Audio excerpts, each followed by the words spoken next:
Real മാഡ്രിഡിൻ്റെയും ബ്രസീലിൻ്റെയും മിന്നും താരമായ Vinicius ജൂനിയറിനെ പിന്നിലാക്കിക്കൊണ്ട് 2024 Ballon d'Or സ്വന്തമാക്കിയ താരമാണ് മാഞ്ചസ്റ്റർ സിറ്റിയുടെയും സ്പെയിനിൻ്റെയും മിന്നും താരമായ റോഡ്രി. ഇപ്പോഴത്തെ കഴിഞ്ഞ ദിവസം റോഡ്രി നൽകിയ ഒരു അഭിമുഖത്തിൽ വെച്ച് അദ്ദേഹത്തോടൊരു ലേഖകൻ ഏതൊരു താരത്തോടും ചോദിക്കുന്ന പൊതുവായൊരു ചോദ്യം ചോദിച്ചിരുന്നു. ആ ചോദ്യം ഇങ്ങനെയായിരുന്നു: ക്രിസ്ത്യാനോ റൊണാൾഡോയാണോ ലയണൽ മെസ്സിയാണോ ഏറ്റവും മികച്ചതെന്ന്. അതിന് അദ്ദേഹം ഉത്തരം പറഞ്ഞത് ഇങ്ങനെയായിരുന്നു: ഒരു സംശയമില്ലാതെ തന്നെ പറയാം, മെസ്സി എക്കാലത്തെയും മികച്ച കളിക്കാരനെന്ന്.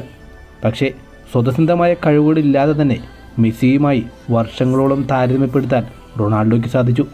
അതുതന്നെയാണ് റൊണാൾഡോയുടെ ഏറ്റവും വലിയ വിജയവും. പക്ഷേ രണ്ടുപേർക്കുമെതിരെ നമ്മൾ ഗ്രൗണ്ടിൽ കളിക്കുമ്പോഴാണ് അവർ യഥാർത്ഥത്തിൽ ആരാണെന്ന് നമുക്ക് മനസ്സിലാക്കാൻ സാധിക്കുക. രണ്ടുപേരോടും കൂടെ കളിച്ചതുകൊണ്ട് തന്നെ ഞാൻ പറയട്ടെ, ക്രിസ്ത്യാനോ റൊണാൾഡോ ബോക്സിലെത്തിക്കഴിഞ്ഞാൽ നമുക്ക് തലവേദനയാണ്. അദ്ദേഹം ബോക്സിൽ പന്തുമായി എത്തിക്കഴിഞ്ഞാൽ എപ്പോൾ വേണമെങ്കിൽ ഗോൾ വീഴാൻ സാധിക്കും. അത്രയ്ക്കും അപകടകാരിയാണ് അദ്ദേഹം ബോക്സിലെത്തിക്കഴിഞ്ഞാൽ. പക്ഷേ ലയണൽ മെസ്സിയുടെ കാര്യം വ്യത്യസ്തമാണ്. അദ്ദേഹത്തിന് ഗ്രൗണ്ടിൽ ഏത് മൂലയിൽ വെച്ച് പന്ത് ലഭിച്ചാലും നമ്മൾ പേടിക്കണം. കാരണം ഗ്രൗണ്ടിൻ്റെ ഏതു വശത്തു നിന്നും ഒരു മാന്ത്രികമായ പാസ് നൽകാനുള്ള കഴിവ് അദ്ദേഹത്തിനുണ്ട്.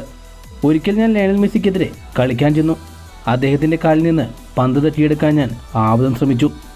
നിങ്ങൾ സ്പെയിനിൽ കണ്ടിട്ടില്ലേ, ഒരു ചുവന്ന തുണി കാണിച്ചുകൊണ്ട് വലിയ കാളക്കൂറ്റന്മാരെ തങ്ങളുടെ അടുത്തേക്ക് ആകർഷിക്കുന്ന അഭ്യാസികളെ? കാളക്കൂറ്റന്മാർ മതിച്ച് അടുത്തേക്ക് എത്തുമ്പോൾ ഒരു ചെറിയ ചലനം കൊണ്ട് തന്നെ കാളക്കൂറ്റന്മാരെ പറ്റിക്കുന്ന ചില അഭ്യാസികൾ. അങ്ങനെയാണ് ലയണൽ മെസ്സിയെ എനിക്കന്ന് തോന്നിയത്. ലയണൽ മെസ്സിക്കെതിരെ കളിച്ച മത്സരങ്ങളിലെല്ലാം എനിക്ക് തോന്നിയിട്ടുള്ളത്, ലയണൽ മെസ്സിയുടെ കാലുമേൽ പന്തെത്തുമ്പോൾ എതിർ ടീമിലെ ഓരോ താരങ്ങളുടെയും മനസ്സിൽ എന്തോ മോശമായി സംഭവിക്കാൻ പോകുന്നു എന്നൊരു തോന്നലുണ്ടാകുന്ന പോലെയാണ്.